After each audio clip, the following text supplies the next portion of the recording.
करें, इस प्रकार की ठीक है। कंडीशन है। जी। ठीक है। आचार्य चंद्रमणि शुक्ला जी, आपका भी यही कहना था कि भारत विश्व गुरु उभर कर निकलेगा, विश्व गुरु बनेगा, आने वाले सालों में देखने को मिल सकता है। कौन कौन सी चीजें मददगार साबित होंगी इस पूरी राह में, इस पूरी जर्नी में, और कौन कौन से ग्रह हैं जो महत्वपूर्ण रोल अदा करेंगे? देखिए, इस समय वर्तमान स्थिति पहले तो देखें हम। वर्तमान स्थिति में अगर देखा जाए तो थोड़ा सा युद्ध की स्थितियां भयावह हो रही हैं। अच्छा देखिए, मेन तो ये बात है कि इस वर्ष, ये वर्ष जो चालू हुआ है हमारा 2026 का, अगर 2026 का वर्ष देखा जाए तो रौद्र नाम का संवत्सर और मंगल राहु की युति, ये सारी चीजें बड़ी थोड़ा सा भयावह रही। इस बार जो है अधिक मास भी पड़ रहा है इस वर्ष में। और अभी जो युद्ध की में वर्तमान स्थिति जो चल रही है, इसमें अगर देखा जाए तो ये जो नया ये आएगा इसमें मलमास जो आएगा, अधिक मास, इस अधिक मास के अंतर्गत प्रथम ज्येष्ठ में ही देखें तो 5 शनिवार एक मंथ में पड़ रहे हैं। प्रथम शनि एक मास में यदि 5 शनिवार पड़े तो कहा गया है, शास्त्रोक्त कहा गया है, शनिवारा यदा पंचो पाताले कंपते फणि ईशान देश भंगश्चो वन्यदाहो महारघता। अर्थात आधुनिक शास्त्रों की होड़ बढ़ती जाएगी। नया देश परमाणु शक्ति से संपन्न होने की घोषणा भी कर सकता है। विकसित देश छोटे देशों पर प्रभाव जमाने का प्रयास करेंगे। मिडिल ईस्ट, पूर्वी एशिया के देशों में युद्ध की आग विकराल रूप धारण करेगी। ये सारी चीजें, ये जो चीजें चल भी रही हैं, कोई ऐसा भी देश उभर करके आएगा ऐसा कोई देश आएगा जो तानाशाह बड़े देशों पर के ऊपर घातक हथियारों का प्रयोग भी कर सकता है। अर्थात ये जो युद्ध की स्थिति है, ये युद्ध की स्थिति अभी थोड़ा सा खींचेगी। और इस युद्ध की स्थिति को खींचने के बाद आप देखो, अभी कुछ देश हैं जैसे जो शांत बैठे हैं, वो केवल एक चारों तरफ से देख रहे हैं। चाहे चाइना हो, चाहे रूस हो, तो कोई कुछ बोल रहा है, कोई कुछ नहीं बोल रहा है।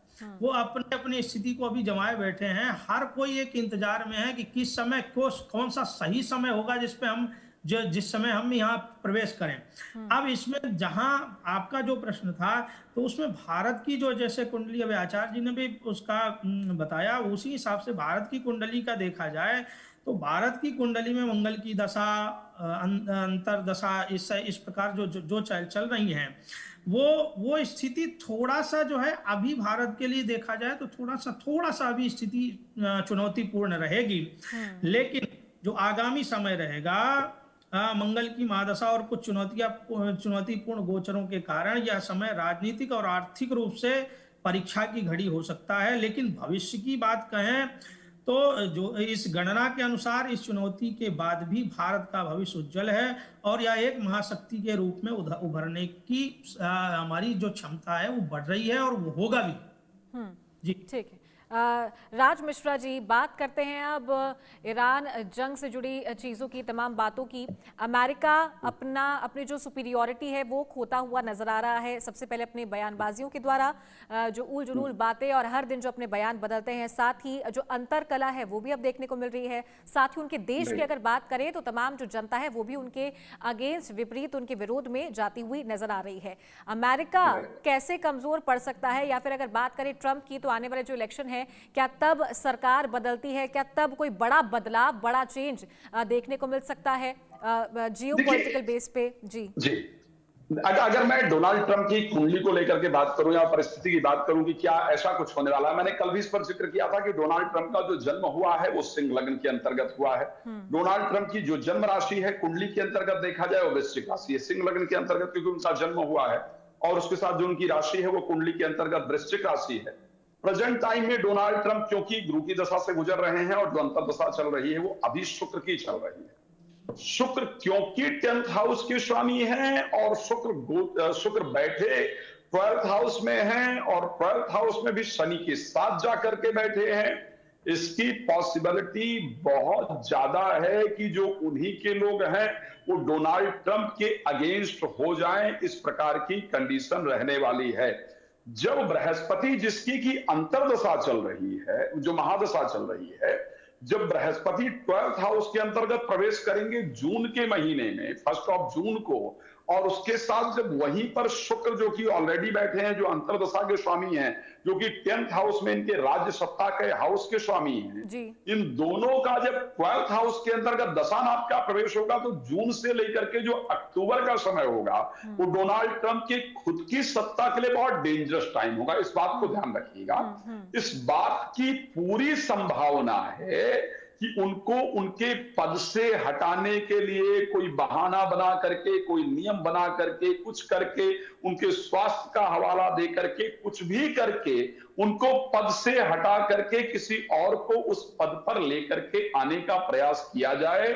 एस्ट्रोलॉजिकली अगर देखा जाए, जो कुंडली मुझे इंटरनेट के द्वारा प्राप्त हुई, बड़ा क्लियर कह रहा हूं, जो डिटेल्स मुझे इंटरनेट के द्वारा प्राप्त हुई है, उस डिटेल के अकॉर्डिंग बृहस्पति के कर्क राशि में प्रवेश करते ही, क्योंकि शुक्र की अंतर्दशा है और उसके साथ साथ क्योंकि राहु और सूर्य उनके 10th हाउस में आकर के बैठे हैं, सत्ता में रहते हुए बड़े आरोप, बड़े लांछन के कारण उनको अपने पद को छोड़ना पड़े, उनके अगेंस्ट बहुत बड़ा विद्रोह उत्पन्न हो जाए और जो खुद की पार्टी है वो उनके विद्रोह में उतर आए, वहां की पब्लिक उनके विद्रोह में उतर करके आए, इसके कारण उनको अपने पद से जाना पड़े। इस प्रकार की परिस्थिति नजर आती है।